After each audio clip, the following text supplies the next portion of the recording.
ಮನರಂಜನೆಗಂತ ಹೊರಟಂಥ ಈ ಪ್ರವಾಸದಲ್ಲಿ ಅವನು ನೋಡಿದ ವಿಷಯಗಳು ಅವನ ಮೇಲೆ ಪರಿಣಾಮವನ್ನು ಬೀರಿ ಅವನು ವಾಪಸ್ ಬಂದಾಗ ತನ್ನ ಸ್ವಂತ ಊರಿಗೆ ಬ್ಯೂನಸ್ ಐರಿಸ್ ಅರ್ಜೆಂಟೈನಾಗೆ ಬಂದಾಗ ಒಬ್ಬ ಕ್ರಾಂತಿಕಾರಿಯಾಗಿ ಮಾರ್ಪಟ್ಟಿರ್ತಾನೆ.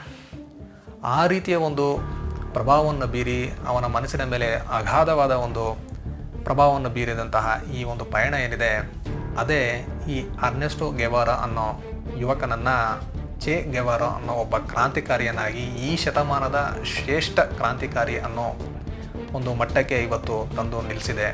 ಚೆ ಗೆವಾರ ಅವರು ಈ ಒಂದು ಪ್ರವಾಸದಲ್ಲಿ ತಮ್ಮ ಡೈರಿಯಲ್ಲಿ ಬರೆದಂತಹ ಮೆಮೊಯ್ರ್ಸ್ ಅದನ್ನು ಇವರು ಒಂದು ಮ್ಯಾನುಸ್ಕ್ರಿಪ್ಟ್ ಮಾಡಿ ಅದನ್ನು ಬುಕ್ಕಾಗಿ ಪಬ್ಲಿಷ್ ಮಾಡಿದ್ದಾರೆ. ಇದು ಮೊದಲ ಬಾರಿಗೆ 1993ರಲ್ಲಿ ಬಿಡುಗಡೆ ಆಯಿತು.